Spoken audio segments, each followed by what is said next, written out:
Bueno, ahí me escuchan. Sí, Sí, Sí, listo. Bueno, entonces vamos a ver lo que es la disminución súbita de la visión. Siguiente, por favor. Bueno, a manera de introducción, la pérdida parcial o total de la visión de uno o de ambos ojos es un acontecimiento que llega a angustiar al paciente y que debe también alertar a nosotros, pues como médicos. La mayoría de las causas que producen este problema pueden dejar secuelas que son importantes y definitivas en la visión del ojo afectado y por esto es necesario orientar a un diagnóstico temprano. Entonces vamos a hacer 4 preguntas para esclarecer la etiología de la disminución de la visión. Entonces, primero, si es una verdadera pérdida brusca de la visión, porque hay pacientes que confunden la pérdida brusca con una pérdida gradual que termina en una carencia total. Y pues esto es imprescindible para el diagnóstico. La segunda pregunta es si ha sido una pérdida perdurable o se ha recuperado y hace cuánto tiempo sucedió y si está asociado a algunos síntomas. Sucede en algunos pacientes una pérdida transitoria de la vista que se recupera rápidamente, por ejemplo en la migraña, que esta también se ha asociado con otros síntomas, no solamente lo que son las fotopsias, la visión borrosa y la pérdida parcial o total de un campo visual, sino la cefalea intensa localizada, náuseas y vómitos. Entonces, estos síntomas nos pueden indicar causas. La tercera pregunta, si es unilateral o bilateral. Las pérdidas que son de un solo ojo nos pueden hacer pensar en alteraciones en la retina o del nervio óptico. En cambio, si ocurre en ambos ojos, pues es probable que el origen sea intracraneal. Y la cuarta pregunta es ¿cuál es la condición sistémica del paciente? Ya que hay algunas patologías, por ejemplo la diabetes mellitus, que puede producir hemorragias vítreas con una pérdida súbita de la visión, o los hipertensos, que también pueden tener oclusiones venosas o arteriales de los vasos retinianos. Siguiente. Entonces las causas pueden ser de tipo agudas o crónicas. En esta exposición me voy a centrar en las causas agudas, que incluyen desprendimiento de retina, hemorragia vítrea, oclusión de la arteria central de la retina y oclusión de la vena central de la retina. Siguiente.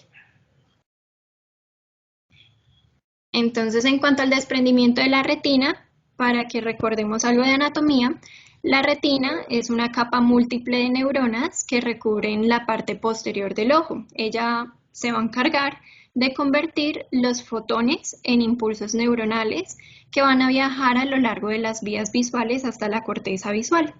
Los fotorreceptores, que son los que vemos ahí en la imagen derecha, recubren la porción externa de la retina neurosensorial y sus segmentos externos están en contacto con el epitelio pigmentario de la retina y con la coroide subyacente. Siguiente. Entonces, por definición, el desprendimiento de retina es la separación de la retina neurosensorial del epitelio pigmentario retiniano y de la coroides. Entonces, en esa imagen izquierda vemos la retina, que es esa línea amarilla separándose del epitelio pigmentario, que es en la imagen derecha, esas células moradas que vemos como en la parte inferior. Ahí vemos la separación. Siguiente. Se da en uno de cada 10.000 pacientes al año y a pesar de que es principalmente unilateral, el 25% de los casos puede ser bilateral. Se clasifica según su etiología en un desprendimiento regmatógeno, exudativo o traccional y asimismo pues presenta ciertos factores de riesgos. Por ejemplo, en el caso del tipo regmatógeno va a aumentar con la edad, antecedentes de miopía o antecedentes personales o familiares de desprendimiento de retina en traumatismos oculares. Y en una etiología de tipo traccional también está lo que es la retinopatía diabética proliferativa, retinopatía del prematuro, de células falciformes también, entre otros. Siguiente. Bueno, en cuanto al desprendimiento regmatógeno, vemos que es el más común, que es causado por rotura en la retina. Pueden ser no traumáticos, por ejemplo, un desprendimiento de vítreo posterior, o con menos frecuencia los traumáticos, que son, digamos, pues una lesión ocular. Entonces, los síntomas que vemos son fotopsias, miodesopsias, pérdida de la visión central o periférica o ambas. Y para diagnosticarla realizamos oftalmoscopia, donde se puede observar que la retina ha perdido su color rosado y se ve como gris opaca. En la imagen superior podemos ver un fondo de ojo de un desprendimiento traumático. Noten, por ejemplo, ese aspecto ondulado que tiene la retina, lo que hace ver el nervio óptico desenfocado. Y otro estudio que se puede realizar también es la ecografía en modo B, que es lo que vemos en la parte inferior. Siguiente. El desprendimiento de tipo exudativo se da en ausencia de rotura retiniana y vemos que es la acumulación del líquido subretiniano. Ese líquido viene de los vasos de la retina neurosensorial y de la coroides, y el epitelio pues no es capaz de compensar esa extravasación del líquido que se dio. Entonces a menudo se asocia con infecciones, enfermedades inflamatorias o con neoplasias y metástasis coroideas. Los síntomas son defecto en el campo visual, que va a progresar rápidamente y puede variar con los cambios de posición de la cabeza, y puede haber miodesopsias. En la oftalmoscopia se evidencia lo que es una elevación lisa de la retina, y el líquido exudativo lo podemos ver claro o turbio, también plano o bulloso. También hay otros estudios acompañantes, que puede ser la angiografía con fluorescencia intravenosa, la tomografía de coherencia óptica o la ecografía en modo B. Y es importante hacer pues todo el estudio de las causas subyacentes. Siguiente. El desprendimiento de tipo traccional ocurre ya cuando el vítreo tiene como una unión que es anormalmente fuerte a la retina. Entonces eso causa una contracción que separa la retina del epitelio pigmentario. Aquí también hay ausencia de rotura retiniana, pero vemos presencia como de unas bandas fibrocelulares en el vítreo, que está asociado a retinopatía diabética, proliferativa o drepanocítica, entre otras. Los síntomas son pérdida visual o de un campo visual de una manera lenta, y el paciente puede ser asintomático. Los estudios que se realizan es la oftalmoscopia o la ecografía en modo B, y la oftalmoscopia se logran ver esas estrías retinianas. Siguiente.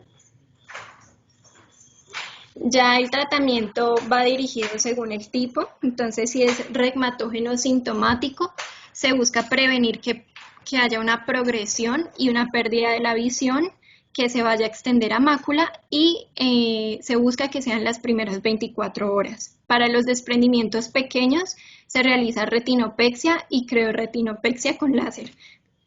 Y en los grandes, retinopexia neumática, hebilla escleral permanente y vitrectomía.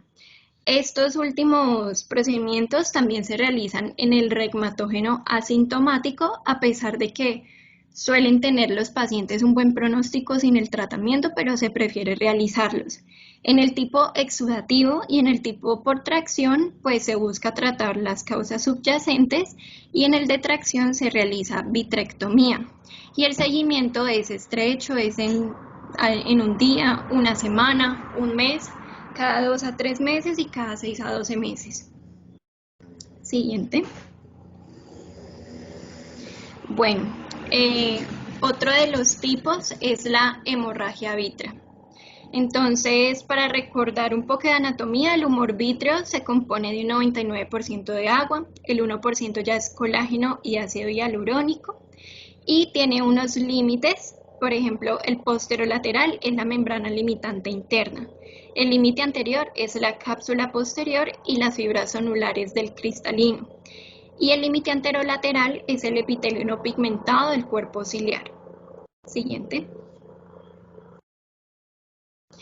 Entonces, por definición, la hemorragia vítrea es la presencia de sangre extravasada dentro del espacio comprendido entre los límites que ya les mencioné.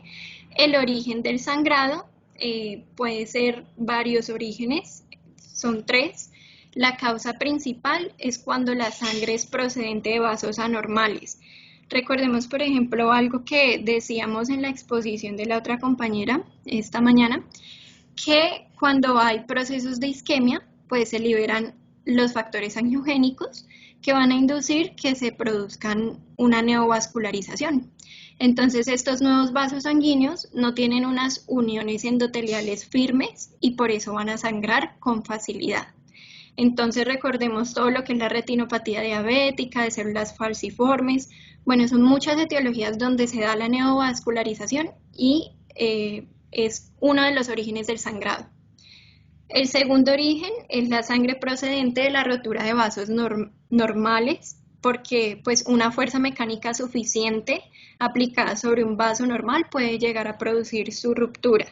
Y el tercer origen es la extensión del sangrado de otra procedencia, como los macroneurismas retinianos y los tumores intraoculares. Siguiente. Y pues aquí en esta tabla se reducen las causas más frecuentes, que ya algunas las mencioné. Entre esas están los traumatismos. Siguiente. Bueno, los síntomas va a ser pérdida súbita de la visión, unilateral e indoloro. El paciente puede ver manchas rojas en la visión, fotopsias y miodesopsias. Y en cuanto a los signos, vemos reflejo rojo ausente, puede no verse el fondo, también hay presencia de eritrocitos en vitro anterior, opacificación parcial y muchas veces cuando es un proceso crónico se logra ver como un color amarillo ocre y eso es por la degradación de la hemoglobina que toma ese color. Siguiente. Bueno, el pronóstico es peor para los diabéticos y los pacientes con degeneración macular asociada a la edad. El manejo es expectante, la mayoría resuelve de una manera espontánea, aunque lenta porque se reabsorbe el 1% de la sangre por día. También se busca tratar la enfermedad subyacente, se le dice al paciente que no levante pesas, no haga esfuerzos, que duerma con almohadas para elevar la cabecera. Verificar de pronto un paciente anticoagulado si es posible y si tiene un bajo riesgo, pues quitarle esos anticoagulantes. Y el procedimiento quirúrgico puede ser fotocoagulación con láser, crioterapia retiniana anterior y vitrectomía. Y el seguimiento se valora diariamente los primeros 2-3 días. Si el diagnóstico o causa subyacente sigue siendo algo desconocido, se realiza con una ecografía en modo B cada 1 a 3 semanas y si ya el diagnóstico es identificado, se hace cada 3 a 4 semanas el seguimiento. Siguiente. Bueno, en cuanto a la obstrucción de la arteria central de la retina, es el bloqueo de esta arteria y está ocasionada por algún tipo de émbolo. Es muy común que sea por placas ateroscleróticas o por trombos. Y en cuanto a la anatomía, pues recordemos que de la arteria carótida interna surge la arteria oftálmica y a su vez ella va a dar varias ramas. Entre esas está la arteria central de la retina. Y esta arteria va a viajar dentro del nervio óptico ingresando así al ojo.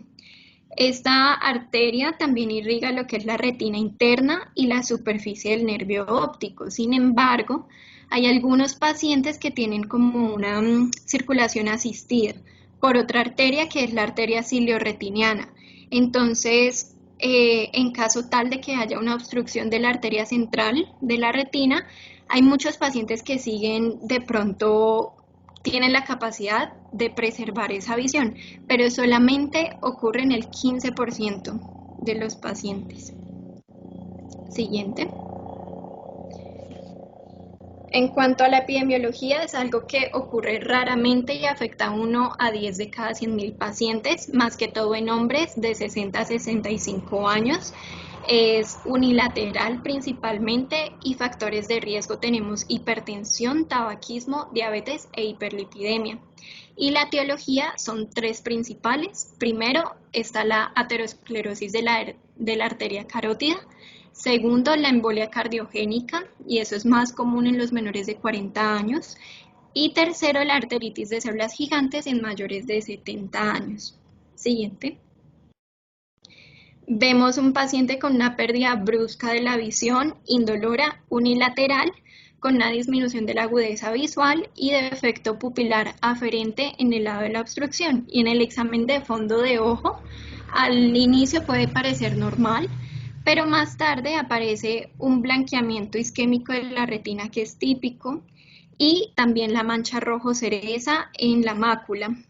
Las arterias las vemos delgadas, atenuadas, a veces como con fragmentación del flujo sanguíneo, hemorragias en astilla en el disco óptico y a veces se ven los émbolos arteriales. Siguiente.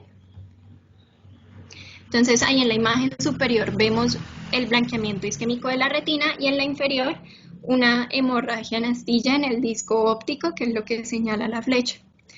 Entonces el diagnóstico es por historia clínica, se evalúa la agudeza visual, se hace campimetría, oftalmoscopia, se puede acompañar con angiografía con fluoresceína, que es como vemos ahí en la imagen en blanco y negro, tomografía óptica y un Doppler cariotidio y ecocardiograma para buscar su causa. Entonces, el tratamiento se busca que sea inmediato, dentro de las primeras 6-24 horas. Se hace revascularización con terapia trombolítica intraarterial. Los que no son candidatos a esa terapia, pues entonces se puede hacer una paracentesis de cámara anterior. Se ayuda con un masaje ocular, que es para mejorar la perfusión de la retina. Se reduce la presión intraocular con acetazolamida o con manitol. Se busca también vasodilatar al paciente con pentoxifilina, nitroglicerina o dinitrato de disoabsorbida. Y también se puede mezclar gases, por ejemplo, oxígeno al 95% con CO2 al 5%. Y está otra opción que es la oxigenoterapia hiperbárica. Siguiente. Y finalmente, esta última patología es la obstrucción de la vena central de la retina, que se produce por pues debido a un trombo dentro de esta a nivel de la lámina cribosa del nervio óptico, lo que lleva a la afectación de toda la retina. En cuanto a la anatomía, pues la vena central de la retina es una vena corta que atraviesa el nervio óptico y drena la sangre de los capilares de la retina hacia las venas más grandes que son fuera del ojo. Y como la anatomía puede variar entre un individuo a otro, en algunos casos puede drenar a la vena oftálmica superior y en otros hacia el seno cavernoso. Siguiente. Los factores predisponentes es la edad avanzada de 60 a 70 años, hipertensión arterial, diabetes, enfermedad cardiovascular, tabaquismo, obesidad, hiperlipidemia, un estado de hipercoagulabilidad, glaucoma, anomalías arteriolares de la retina y bueno, otras que no son como muy comunes.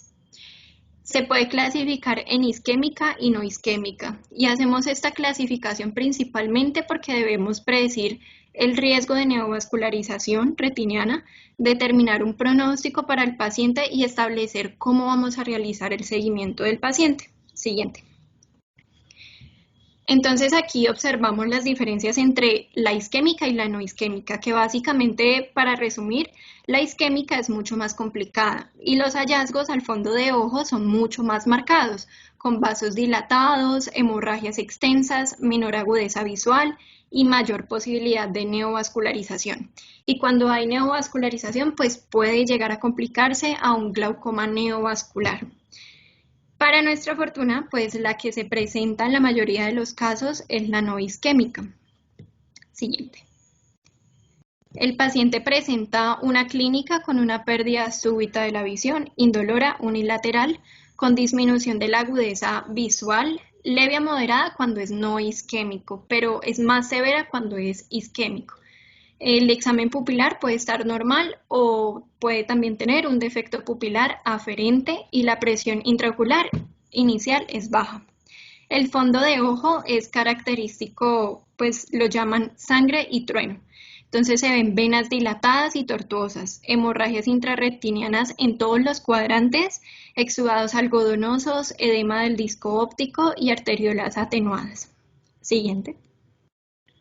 Entonces es así como vemos en esta imagen. Los triángulos, por ejemplo, señalan lo que son las hemorragias intrarretinianas y las flechas señalan las manchas algodonosas. Entonces hacemos un diagnóstico con historia clínica, examen oftalmológico y la angiografía con fluoresceína nos ayuda mucho como para confirmar este diagnóstico, identificar la falta de perfusión capilar retiniana y el riesgo de neovascularización. El paciente pues se maneja de manera expectante cuando no hay edema, cuando pues macular, cuando no hay neovascularización. De lo contrario, se pueden usar inyecciones intravítreas con un factor de crecimiento endotelial antivascular, con inyección de glucocorticoides intravítreos, terapia antitrombótica y trombolítica y fotocoagulación con láser en casos de complicaciones neovasculares. Siguiente. Y bueno, estas son las referencias bibliográficas. Muy bien, Marquita. ¿Alguna pregunta?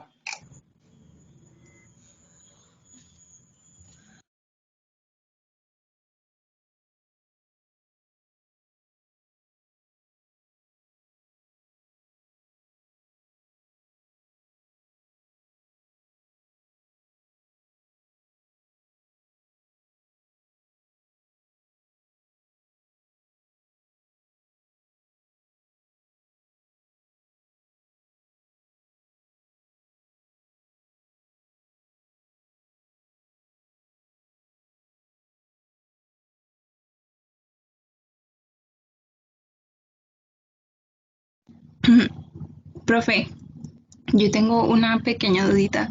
Es que digamos en la parte de la oclusión de la arteria central de la retina, yo había leído pues que digamos lo del masaje digital y también pues esa opción de la paracentesis de la cámara anterior y pues de utilizar pues esos fármacos hipotensores oculares, que eso no, como que no daba, o sea, no aseguraba que como un tratamiento eficaz. Entonces, mi pregunta es, o sea, ahí uno cuando tiene un paciente así, ¿qué, o sea, qué haría? O sea, generalmente es de muy mal pronóstico, ¿no? Pues son de arterias central de la retina, que ahí ya Margarita les dio la clínica y les mostró el fondo de ojo lo que van a ver, que es la mácula en cereza, que eso es típico, que ustedes van a ver completamente pálida, perimacular, toda la retina pálida y van a ver la mácula rojita, rojita. Entonces, si ustedes están, por ejemplo, en un rural bien lejos, uno son los masajes a nivel del globo ocular. Eso hace respuesta oral y ayuda en algo. Lo otro son las maniobras de Valsalva que uno puede hacer. Inclusive le pueden hacer retención de un poquito de CO2 con una bolsa. La pueden respirar en la bolsa para que acumule CO2 y eso ayuda también un poco. Lo otro es bajarle la presión haciendo una paracentesis. Ustedes cogen le aplican una gotica de anestesia. El anestésico, por ejemplo, que yo tenía en el rural es la misma silocaína, pues que uno utiliza para suturar. Y yo había sacado un poquito en un frasquito y cuando me llegase pues algún problema de oftalmología yo le aplicaba esas gotas de silocaína. Ahora, si pueden comprar el alcaíne, mucho mejor, que el alcaíne pues es anestésico tópico oftalmológico. Y ustedes cogen una aguja 27 y en forma horizontal, o sea, paralelo pues al margen del iris, del iris, en todo el ángulo, ustedes introducen la aguja hacia la cámara anterior y la dejan ahí sin que el paciente pueda a cerrar el ojo y van a ver como cuando uno hace una punción lumbar, que ustedes ven que las gotas de, de la muestra pues del canal va saliendo y aquí también va saliendo el humor acuoso.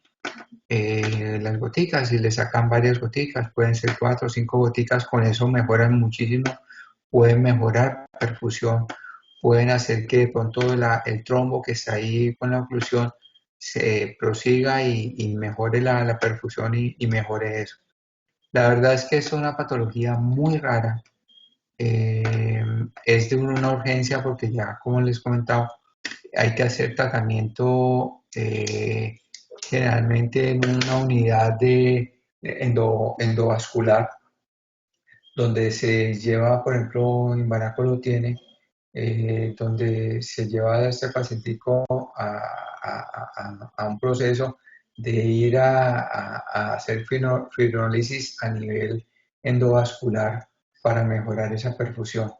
Si eso no se hace en las primeras 24 horas, ya el pronóstico es muy, muy malo. Pero lo que ustedes tienen que hacer, uno, pueden utilizar la droga de glaucoma que vimos, el Osmorin y el glaucoma que es la acetazolamida, ¿ya?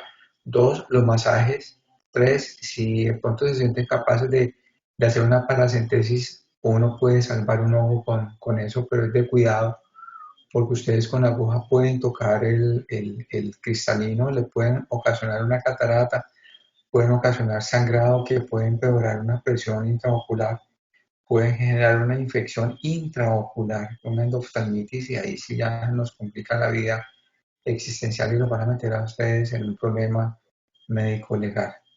La verdad es que ese tipo de intervenciones de hacer una paracentesis no se las recomiendo por el problema médico-legal, ¿ya? Porque después le van a decir, no, es que ustedes no son oftalmólogos, se quedó ciego y por culpa de ustedes, por meterle esa aguja, se quedó ciego y le van a meter la culpa a ustedes. ¿Ok?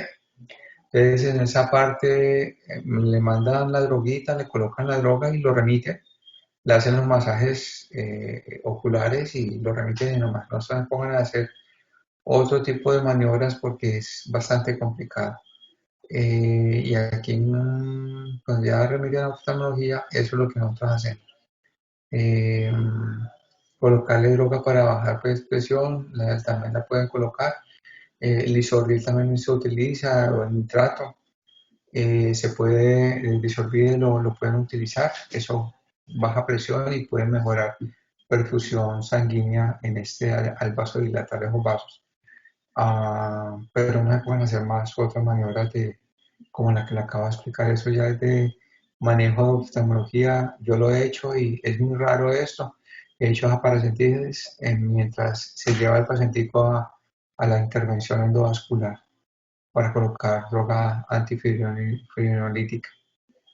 Bueno, ¿alguna otra pregunta? Doc, eso, el masaje ocular lo podemos hacer nosotros, ¿cierto? Sí, claro. ¿Cómo se hace? Que cierra el ojito y ustedes le en forma circular le hacen un masaje vagal, le rozan como el ojito para que haga maniobras de vagales y una respuesta vagal. Le hacen presión sobre el globo ocular y masajes en forma circular. Eso es lo que pueden hacer. Listo, Doc, gracias. Bueno, sigamos con disminución crónica, Juan Felipe.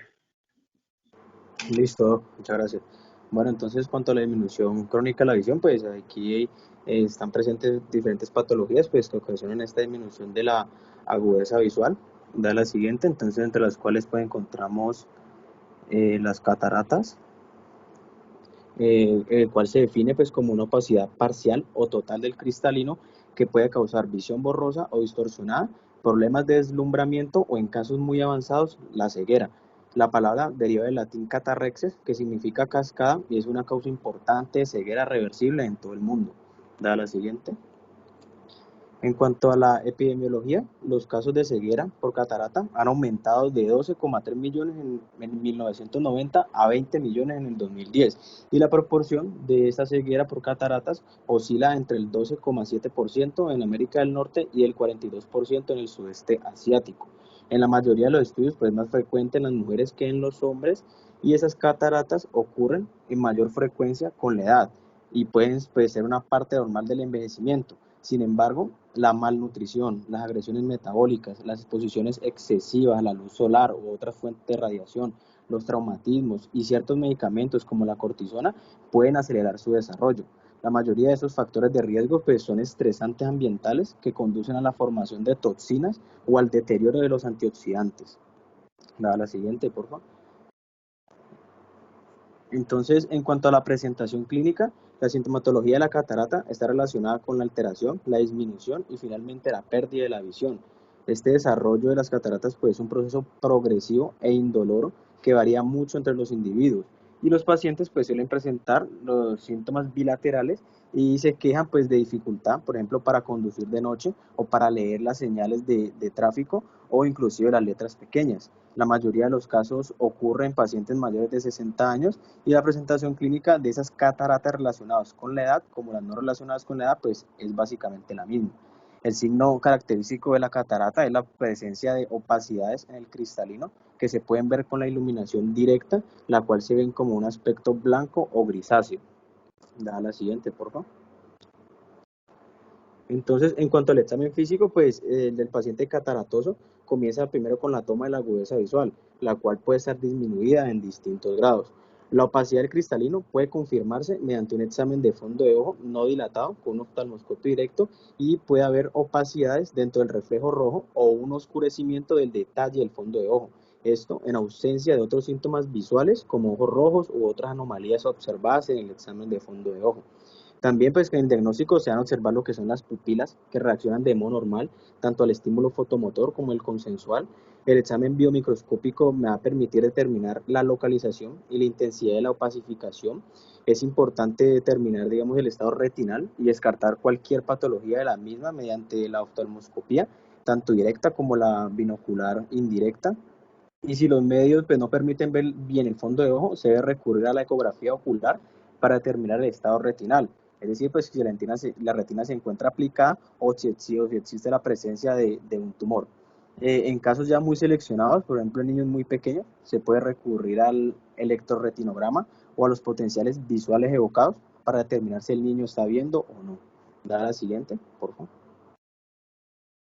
En cuanto a la cirugía, pues esta está indicada si los síntomas de la catarata interfieren con las opacidades, con la capacidad del paciente para satisfacer sus necesidades de la vida diaria.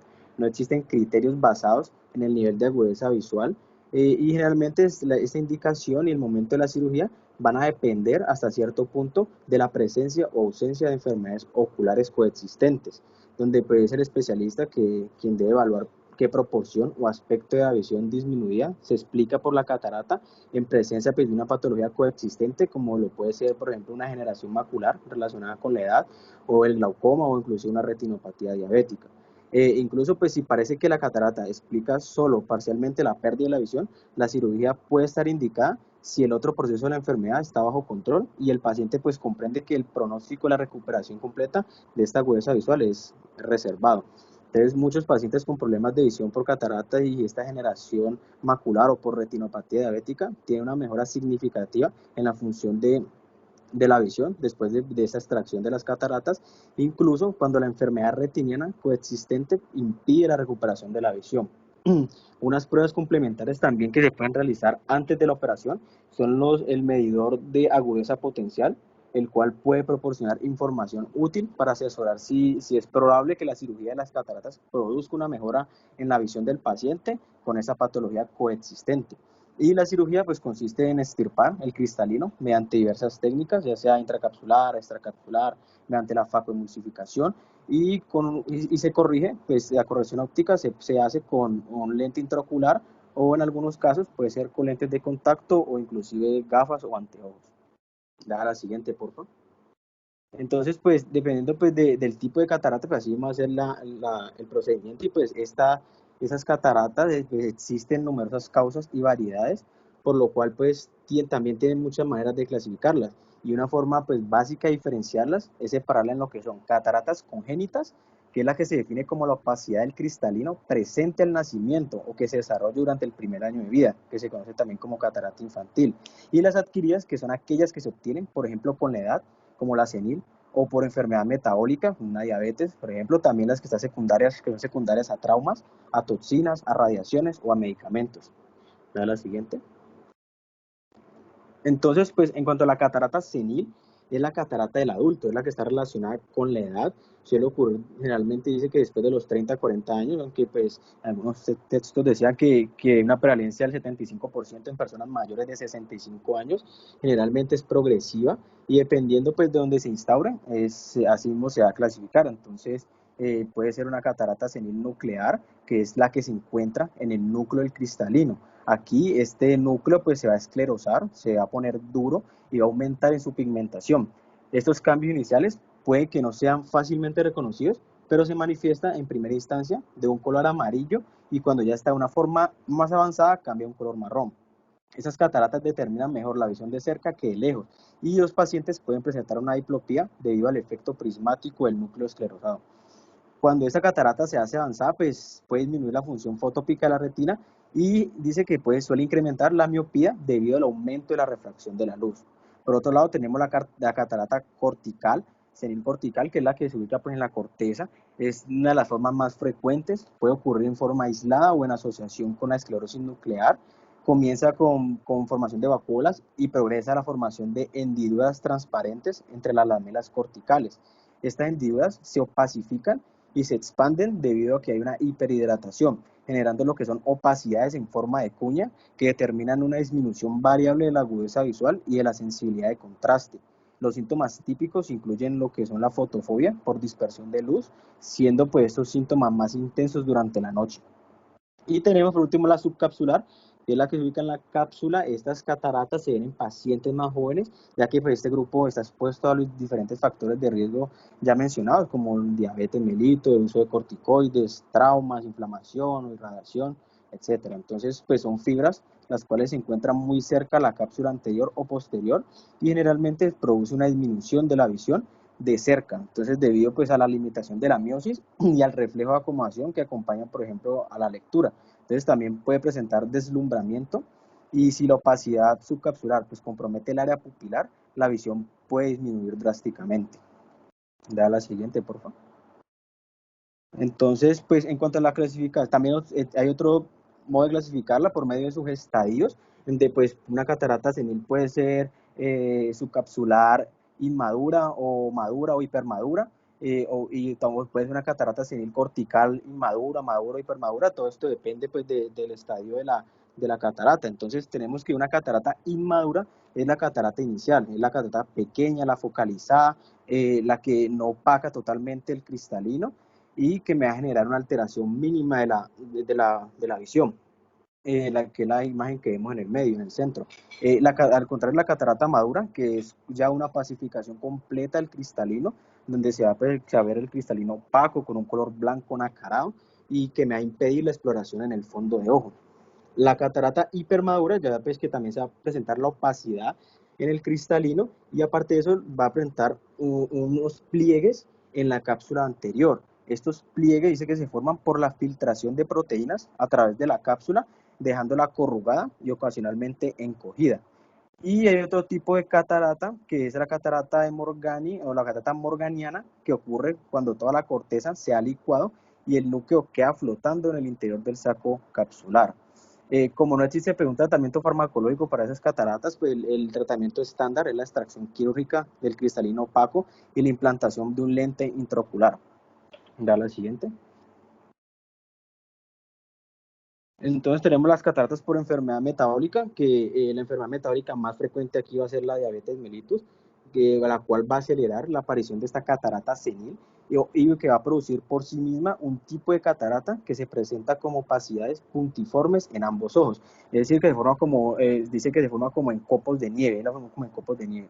Entonces se pueden presentar dos tipos de cataratas, las que son del cambio de tipo senil, que son estos cambios que les mencioné anteriormente, sino que aquí pues va a ocurrir de una forma más precoz en los pacientes diabéticos, y la catarata diabética verdadera, que son los cambios subcapsulares extensos y bilaterales que progresan en forma rápida y ocurren en personas también jóvenes. Esta catarata diabética tendría su origen en la alteración del metabolismo hídrico del cristalino, ya que pues por ejemplo al existir una hiperglicemia, dije que va a aumentar el contenido acuoso del cristalino, lo que me va a conllevar que haya una mayor refracción del lente, haciendo que el paciente pues se miopice, es decir, que va a ver mejor de cerca que de lejos.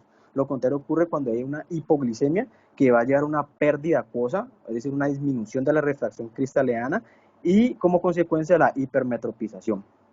Da la siguiente, por favor. Bueno, entonces en cuanto a las cataratas secundarias, pues primero tenemos los que son las cataratas traumáticas, que son las que destruyen la integridad de la cápsula del cristalino. Las cataratas traumáticas pues, se divide según el tipo de trauma, como pues puede ser un trauma penetrante que genera una opacidad completa del cristalino, o por un trauma contuso que genera una opacidad en forma de flor o roseta. También puede ser por energía radiante, ya sea por radiación infrarroja o radiación ionizante, y con menor frecuencia está la catarata por electricidad. Entonces, en cuanto a esas cataratas pues, secundarias, tenemos también las que son secundarias a la infección, como entre la más común está la uveitis anterior crónica, ya que pues al haber pues una inflamación pues persistente de esta infección, pues ya sea porque se instauró un tratamiento inadecuado o porque hubo un uso de corticoides pues tardíamente, el uso de corticoides se instauró tardíamente, entonces pues esta inflamación al persistir hace que se formen estas opacidades tanto anteriores como posteriores. También puede estar secundario a los tumores oculares, al uso de corticoides tópicos o sistémicos, y hay también esta opacificación puede aparecer tras unos meses o años de haberse sometido también a una operación de extracción de cataratas, donde dice que se produce cuando hay una proliferación de las células epiteliales del cristalino de la cápsula posterior hacia la nueva cápsula que lo sostiene. Es decir, pues que no se trata de una reaparición de la catarata antigua, sino de una nueva. Entonces, esta catarata secundaria se asocia a síntomas similares a la catarata primaria, que son pues la falta de agudeza visual, el deslumbramiento, la disminución en la percepción de los colores y la visión borrosa u opaca. Y el tratamiento pues, que se suele recomendar tras la aparición de esas cataratas secundarias es la realización de una capsulotomía, la cual consiste en realizar una incisión en la cápsula posterior con la ayuda del láser jack, el cual pues, el oftalmólogo va a utilizar unas gotas para dilatar el ojo, y una vez la pupila esté dilatada, va a situar el láser en la parte posterior de la cápsula para así cortar una pequeña área en forma de círculo y eliminar parte de las células que impiden que la luz pase directamente a través de la retina. En el caso, por ejemplo, de que sea una catarata traumática, el tratamiento indicado puede ser la facoemulsificación, el cual pues, es un procedimiento quirúrgico donde se hace una incisión del cristalino y por medio de ultrasonido hace una licuefacción del núcleo, extrayéndolo para después implantar un lente intraocular, o en algunos casos, como les decía, puede ser también el uso de lentes de contacto o simplemente las gafas. Ya la siguiente. Entonces, en cuanto a la catarata congénita, hablamos de catarata congénita cuando el paciente nace con la catarata, es decir, que nace con el cristalino opaco y por lo tanto no va a permitirle tener una visión completa. Entonces, esas cataratas comprometen lo que son la visión, si son totales o centrales y de tamaño importante como para cubrir el área pupilar, que es el área central del ojo a través del cual pues entra el haz de luz. Puede ser unilateral o bilateral, ir acompañados o no de otras anomalías, ya sea corneales o en la retina, y esta detección temprana y la intervención inmediata son fundamentales para un buen resultado visual, especialmente en los recién nacidos. Ya la siguiente. Entonces, dice que, pues, que en la etiología, estas pueden ser de causa hereditaria, aunque también pues, existen otras causas como infecciones intrauterinas, ya sea por herpes, rubeola, toxo, ya sea síndromes cromosómicos, enfermedades metabólicas y renales, y ya pues depende también como del oftalmólogo conjuntamente con el pediatra para descartar dichas posibilidades. Da la siguiente. Entonces, en cuanto a la evaluación, ¿cómo se detecta? Entonces, en algunos casos es el pediatra o los mismos padres los que detectan una mancha blanquecina en el área pupilar, que se conoce como leucocoria. Esto en ausencia del reflejo rojo. Otras veces, por la misma, pues, la baja visión del ojo, pues, se va a comportar como un estrabismo, haciendo que, pues, que los padres vean en el niño que hay una desviación ocular, o en algunos casos pueden presentar un nistagmus. También puede haber asimetría del reflejo rojo, fotofobia y retraso en hitos del desarrollo. La derivación para un oftalmólogo está indicada para los bebés y niños con antecedentes familiares de catarata de inicio en la niñez, el uso prolongado de glucocorticoides sistémicos, la historia de la irradiación craneal y el trastorno sistémico asociado con cataratas. ¿Ve la siguiente? Entonces, en cuanto al tratamiento, pues está indicado cuando la catarata está afectando al desarrollo visual del niño, la cual pues debe operarse cuanto antes. Si se sospecha que la afectación del niño, del desarrollo visual del niño es leve y que pues no afecta el estilo de vida, se deben ir controlando de forma frecuente por un oftalmólogo especializado en estas cataratas infantiles. La cirugía de esa catarata pediátrica, digamos que no está exenta de complicaciones y riesgos, por lo que se prefiere una actitud expectante en los cuales pues con un buen desarrollo visual a pesar de que tenga la catarata, es decir pues que si el ojo, si el paciente ve, si el ojo está viendo, la catarata no se debe operar, así tenga la catarata, pero cuando ya la catarata es grande y perjudica la visión, es cuando no se debe esperar. Entonces, ¿cómo se debe operar? ¿Cuándo se debe operar? Entonces, esas cataratas congénitas, si es bilateral, el periodo más adecuado de tratamiento es antes de las 10 a 12 semanas de vida. Y en cataratas unilaterales, antes de las 6 a 8 semanas. Dentro de este margen de tiempo ya que pues, es cuando se obtienen los mejores resultados en cuanto a pronóstico de recuperación de la visión.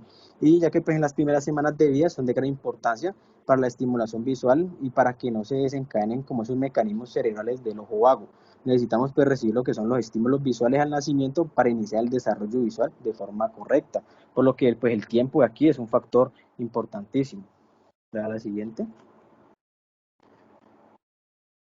Y bueno, y ya en la generación macular relacionadas con la edad, tenemos lo que son, se define como una patología retiniana multifactorial caracterizada por la aparición de una o varias alteraciones degenerativas progresivas en la mácula, como puede ser la formación de drusas, que es un tipo de material proteico que se forma en la mácula, también hay alteración del epitelio pigmentario de la retina y formación de neovasos. En la actualidad, es la principal causa de pérdida de la visión central severa e irreversible en la población mayor de 50 años. ¿Ya leíste lo siguiente, Lucho? Que me parece. Eso, gracias. Entonces, pues una de las causas principales pues, de pérdida de la visión central severa y irreversible en la población mayor de 50 años, por lo que pues, supone un importante problema de salud pública. Se ha relacionado pues, esa enfermedad con diferentes factores de riesgo, como es la edad, el consumo de tabaco, la exposición a mecanismos oxidativos como luz, oxígeno, también por la dieta o factores genéticos y la obesidad. Ya la siguiente. Entonces, en cuanto a la clasificación, pues hay dos grandes grupos del cual pues, se clasifican, como puede ser una generación macular seca o atrófica, que es la que ocurre, pues la que tiene menor gravedad, la que se presentan 9 de cada 10 casos de esta enfermedad, y se observa pues que aquí va a haber la formación de las drusas, que son estos punticos amarillentos que se ven en la mácula, en la imagen de ahí abajito, y también pues va a haber un engrosamiento de la membrana de Bruch. Con degeneración progresiva del epitelio pigmentario de la retina. Aquí va a haber una pérdida lenta y gradual de la visión. Tenemos por otro lado la generación macular húmeda, exudativa, neovascular o hemorrágica, la cual pues representa una de cada 10 casos de esta generación macular y se caracteriza por el desarrollo de neovascularización coroidea, la cual va a haber presencia pues, de crecimiento de vasos anormales en el espacio subretiniano, generalmente la circulación coroidea y con menos frecuencia la circulación retiniana. Va a haber una acumulación de líquido subretiniano o de sangre debajo de la retina y este paciente va a presentar una rápida distorsión y pérdida de la visión central durante un periodo de días a semanas. Da la siguiente. Entonces, pues como podemos ver en este examen de fondo de ojo, pues aquí vemos las características que les mencionaba anteriormente, que en la generación macular seca pues va a haber la formación de estas drusas, que son esos punticos que se ven como alrededor de la mácula. También va a haber áreas de desfigmentación. Y en la generación macular húmeda podemos observar lo que es el edema debido pues, a este acúmulo de líquido subretiniano debajo pues, de la retina y el crecimiento pues, de estos vasos anormales en el espacio subretinal. ¿Ya la siguiente? Bueno, entonces en cuanto a las pruebas diagnósticas, este es netamente clínico. En ambos tipos los síntomas incluyen lo que son las metamorfopsias, que son la distorsión de la imagen, y la pérdida de la visión central indolora, que la visión central pues es la que utilizamos para leer, por ejemplo. Y esta pues se manifiesta en el campo visual con un escotoma central, en donde hay estudios pues que constatan que se altera también la percepción de los colores, el tamaño de los objetos y hay una sensibilidad al deslumbramiento y dificultad de adaptación a la oscuridad. Otras pruebas que se hacen pues es lo de la prueba de la agudeza visual, la cual se manifiesta una disminución de la visión central, lenta y progresiva en la forma atrófica y rápida en la húmeda. Suele ser bilateral, producirse en un ojo y pasar desapercibida si la afectación es menor en el otro ojo, dando lugar pues, a un diagnóstico más tardío y siendo menos eficaz el tratamiento pues, que se basa ya más en la detección precoz. Tenemos también la rejilla de Ansler, que es una prueba fundamental en la detección y seguimiento de enfermedades maculares, ya que detecta pequeños escrotomas y metamorfopsias. Aquí la comprensión de la prueba por parte del paciente es fundamental para que sea fiable. En la exploración del fondo de ojo, pues tanto la oftalmoscopia directa como la indirecta y las retinografías ayudan a detectar los primeros signos de esta degeneración macular, donde tenemos que, por ejemplo, en generación macular atrófica, va a dar primero lo que son la presencia de las drusas duras, para después convertirse en drusas blandas con lesiones de color amarillento, menos definidas y de mayor tamaño que las duras. Y en la generación macular exudativa, vamos a observar lo que es el desprendimiento de retina exudativa, con hemorragias intrarretinianas o subretinianas y los exudados lipídicos. Por otro lado, tenemos la tomografía de coherencia óptica, que es una prueba rápida y no invasiva que puede realizarse sin necesidad de mediáticos y se obtienen cortes transversales de las estructuras oculares por medio de la emisión de ondas de luz, pudiendo evaluar el resultado de la retina y el epitelio pigmentario, permitiendo pues, un examen cualitativo y cuantitativo de la mácula. Otros exámenes que tenemos son la geografía con fluoresceína y la geografía con verde de indocianina, en la cual pues, son pruebas de imagen que permiten ver los vasos sanguíneos tras una inyección intravenosa. Por ejemplo, pues, en la geografía con fluoresceína se le inyecta lo que es la fluoresceína sódica, y en la verde de indocianina pues, se administra lo que es verde de indocianina. Entonces, con esa técnica pues, podemos observar las áreas colorantes, es decir, hiperfluorescentes, causadas por la atrofia o la ausencia del epitelio pigmentario de la retina. O por el contrario, pues podemos ver lo que es la ausencia del mismo, pero una hipofluorescencia que se debe pues, a las drusas que son hidrofobas, con alto contenido lipídico y que por lo cual no se van a teñir. Y por último, pues tenemos la autofluorescencia, que es un nuevo procedimiento de diagnóstico por imagen no invasivo que permite evaluar la distribución de la hipofusina en el epitelio pigmentario de la retina. Presenta una ventaja frente a la angiografía con fluoresceína, por ejemplo, al no ser necesaria una inyección de contraste intravenosa. Da la siguiente.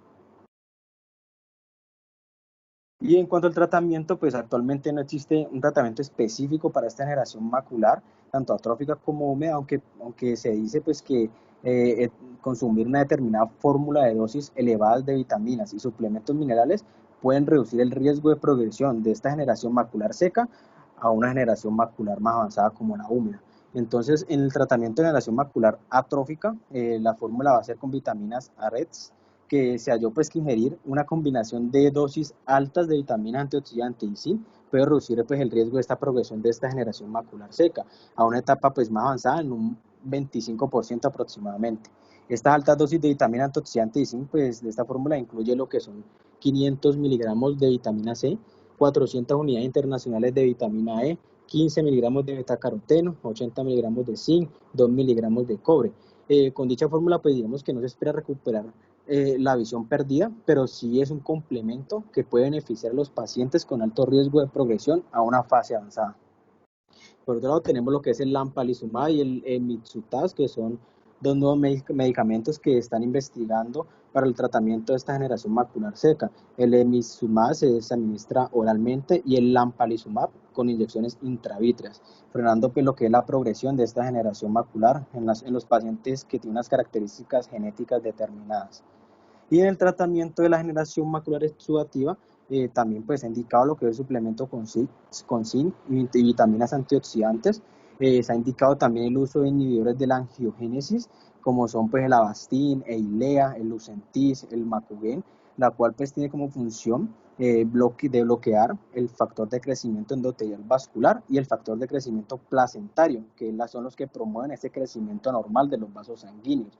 Estos medicamentos se aplican a través de una inyección en la parte vítrea del ojo, llegando a la retina, ya que pues, la pérdida de la visión de esta generación macular húmeda es debida pues, al crecimiento de estos vasos sanguíneos anormales. Y estos fármacos pues, se centran en ese crecimiento de neovasos.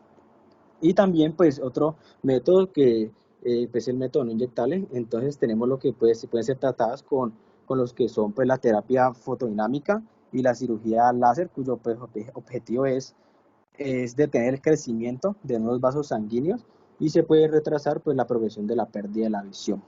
Eso, la siguiente. Y esas son las referencias. Muchas gracias. Muy bien, Juan Felipe. ¿Preguntas? Doctor, yo tengo una pregunta. Sí, bueno, el compañero decía que en la degeneración macular seca, entonces pues teníamos las brusas duras y blandas. Y en la húmeda podría haber hemorragia macular, pero si el